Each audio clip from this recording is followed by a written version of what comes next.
first day of spring was March 20th, but for some, the start of spring is actually opening day of baseball.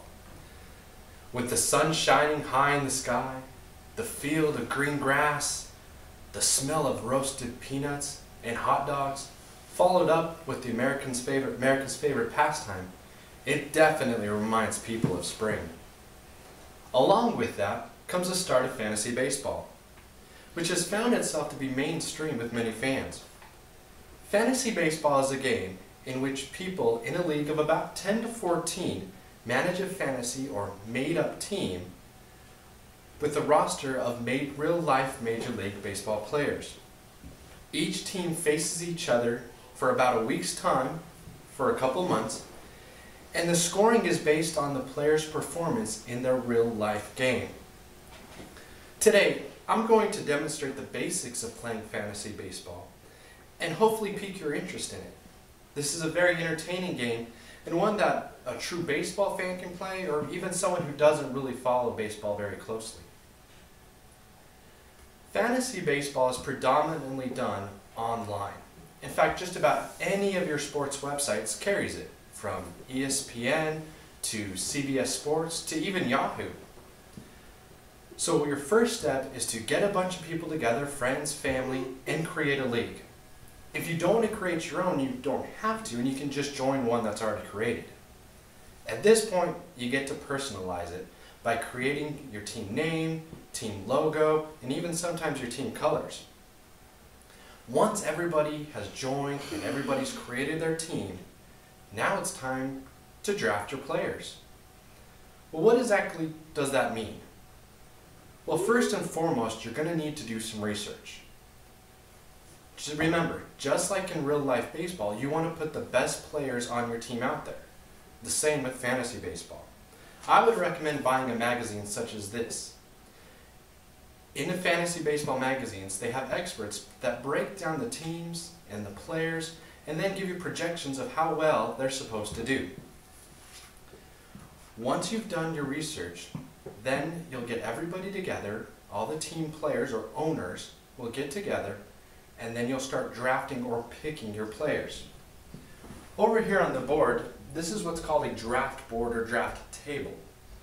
You'll notice at the top we have our team name. These would be team names, team 1, 2, 3, and all the way through, we'll say through team 12 in this instance. Then on our rows we have round 1, round 2, round 3. In our instance it would go to round 24.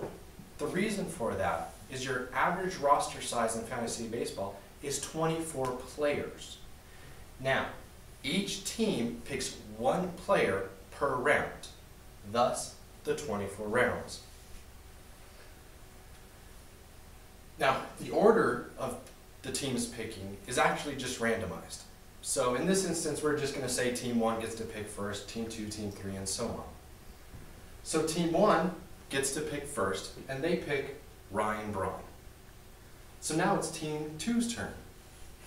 They, after doing some thinking, maybe even looking in their book, decide to take Prince Fielder. Now it's team 3's turn, and we'll say you're team 3. But wait a minute, you wanted Ryan Braun. Well, unfortunately, since he's already picked, you cannot pick him again. So instead, you take Mike Trout. This continues all the way through until, in our case, team 12 makes their pick. Now, most leagues will do what's called a snake draft. So instead of for round 2 starting back at team 1, round 12 will get the first pick in round 2, and it'll come back and keep snaking back and forth all the way through until the very last pick. The reason for this is to kind of helps keep the league competitive, keeps the teams balanced that way, so not one person has a huge advantage over the others. Once you're done picking your roster, or picking your players, and filling up your roster, now it's time to set up your lineup. You'll notice on the board again, this is our lineup. You have your starters. Remember, it's just like real life baseball, so you need to fill every single position.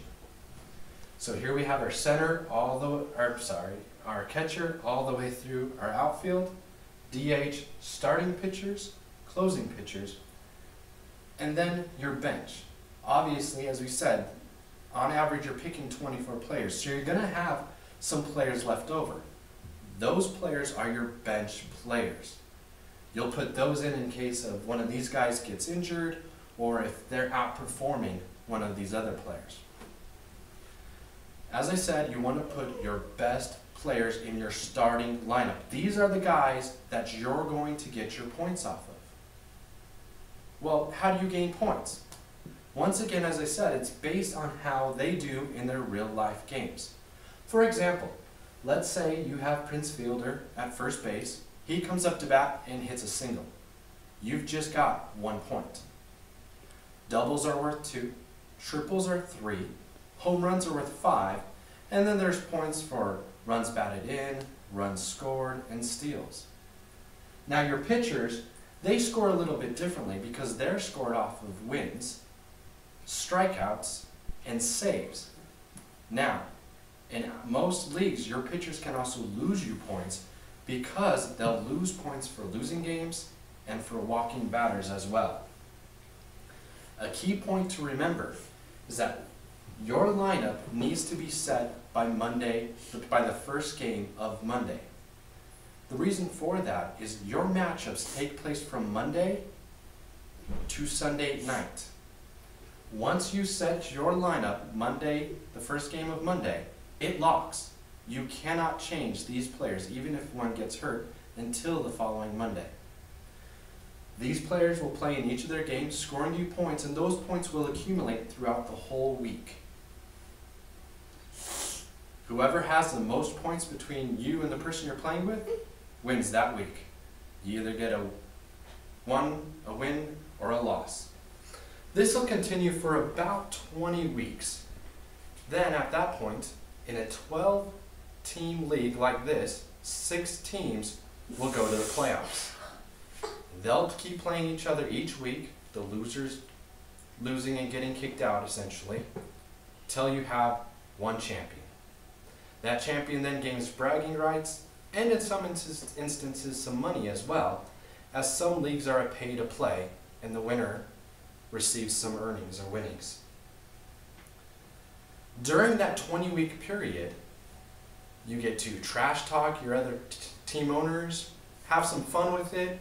You can also add and drop players. If a player is a free agent, not on another team, you can add him to your team, or collaborate with some other owners and make a trade to better your team as well. Today, I demonstrated the basics of playing fantasy baseball, from how to start, to drafting players, how the scoring system works, setting up your lineup, and basically what you can expect from the rest of the season. I hope that this has helped explain things and perhaps sparked your interest in playing. Fantasy baseball can be played by anyone, whether you're a male or a female.